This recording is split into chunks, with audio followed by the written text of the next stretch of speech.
Assalamualaikum warahmatullahi wabarakatuh. Saya akan mempresentasikan dari e-book Manajemen Pemasaran Jasa dari bab 8.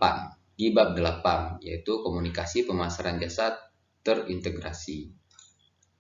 Baik, kita masuk ke pendahuluan. Yang pertama, semua komunikasi baik internal atau eksternal perusahaan ke berbagai kelompok pemangku kepentingan akan menghasilkan informasi berbagai nada suara yang sama. Ini dari referensi Moody dan Pierre di tahun 2006. Kita masuk ke pengertian komunikasi pemasaran. Komunikasi pemasaran merupakan salah satu strategi pemasaran yang perlu diperhatikan oleh perusahaan untuk mengenalkan mengenai perusahaan maupun produk dan jasa dihasilkan perusahaan kepada pelanggan. Ini dari Sutixno et al. Di tahun 2020. Ada juga referensi dari Hoffman and Bateson di tahun 2011. Komunikasi pemasaran sering juga disebut sebagai kegiatan promosi perusahaan, merupakan kegiatan menginformasikan, membujuk, dan meningkatkan pasar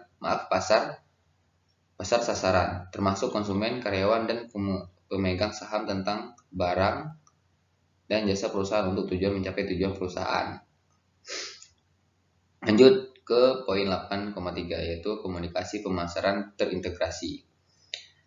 Nah, ini komunikasi pemasaran terintegrasi merupakan proses yang dilakukan perusahaan dalam rangka untuk mempercepat tingkat pengembalian investasi dengan menyelaraskan tujuan komunikasi dengan tujuan perusahaan. Referensi dari Sexul di tahun 2004. Masuk ke poin kecil dari 831, yaitu kekuatan pendorong pengembangan komunikasi pemasaran terintegrasi. Tanpa adanya komunikasi pemasaran yang meliputi panggilan penjualan lanjutan, situs web yang ramah pengguna, papan nama yang bagus, ataupun bentuk komunikasi lainnya, pelanggan mungkin akan lebih mudah terpikat oleh pesaing dan penawaran lain yang lebih kompetitif daripada perusahaan sendiri, yang mungkin dari promosi dan segala macam hal barang akan kita kemas agar tertarik terhadap konsumen seperti itu. Lanjut poin kecil 8,3,2, yaitu proses komunikasi pemasaran terintegrasi. Ini ada gambar yang bisa dilihat ya. Gambar ini pertama yaitu adalah identify customer and prospect. Kedua, valuation of customer prospect. Yang ketiga, creating and delivering message and instinctive. Yang kelima, budget allocation dan evaluation. Yang terakhir, estimating return on customer investment. Ini gambar dari 81, yaitu 5 tahap proses komunikasi pemasaran terintegrasi dari Sexul di tahun 2004. Lanjut ke poin 8,4, yaitu 8,4, yaitu komunikasi pemasaran jasa. Jasa atau layanan memiliki karakteristik tersendiri yang membedakan dari produk. Ini dari referensi Moody dan Pierre di tahun 2006. Melakukan pertimbangan terhadap karakteristik tersebut yang dapat dilihat sebagai berikut. Produksi dan konsumsi berjalan secara simultan, tidak berwujud, bervariasi, mudah rusak. Ini adalah dari komunikasi pemasaran jasa.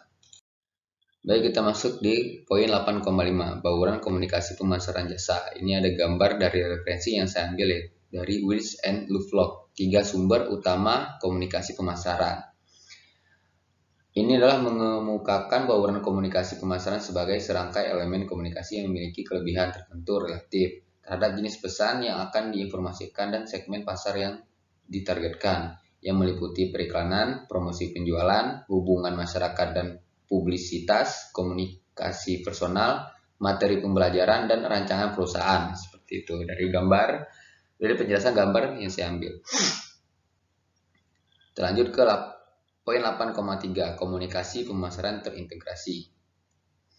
Nah, ini referensi dari Sexul. Komunikasi pemasaran terintegrasi merupakan proses yang dilakukan perusahaan dalam rangka untuk mempercepat tingkat pengembalian investasi dengan menyelaraskan tujuan komunikasi dengan tujuan perusahaan. Ini yang dimaksud adalah bagaimana perusahaan atau bisnis yang akan kita lakukan pengembalian investasi atau tujuan komunikasi dengan tujuan perusahaan yang akan kita lakukan, yang akan kita proses di tahap penjualan, pengembalian atau investasi yang kita lakukan. Oke, kita lanjut. ke 8 poin kecil dari 8,5,1, yaitu pesan ditransmisikan melalui saluran komunikasi pemasaran. Ini ada dua saluran komunikasi pemasaran, yaitu saluran komunikasi tradisional, periklanan, pemasaran langsung, promosi penjualan pribadi, hubungan masyarakat. Ini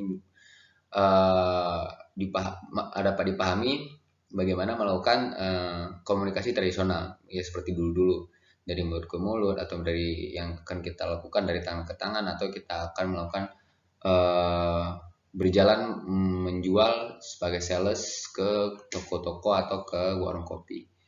Ya, sekarang mungkin juga masih dilakukan. Yang kedua yaitu saluran komunikasi pemasaran online. Nah, ini adalah yang dimaksud situs perusahaan, iklan online, ya seperti web, atau membuat sebuah akun sosmed, dan juga bisa melakukan sebuah marketplace di sebuah e-commerce seperti itu. Pesan ditransmisikan melalui saluran pengiriman layanan. Secara khusus, pesan dapat dikirim melalui outlet layanan, karyawan, lini depan, titik pengiriman layanan mandiri, dan aplikasi yang mendukung lokasi. Ini yang dimaksud dari pesan ditransmisikan melalui saluran pengiriman layanan seperti itu. Pesan ditransmisikan di luar perusahaan. Bentuk pesan yang disampaikan dari luar berupa word of mouth, baik secara langsung maupun dalam bentuk elektronik di media sosial, yang tadi saya jelaskan dari 2 poin saluran komunikasi.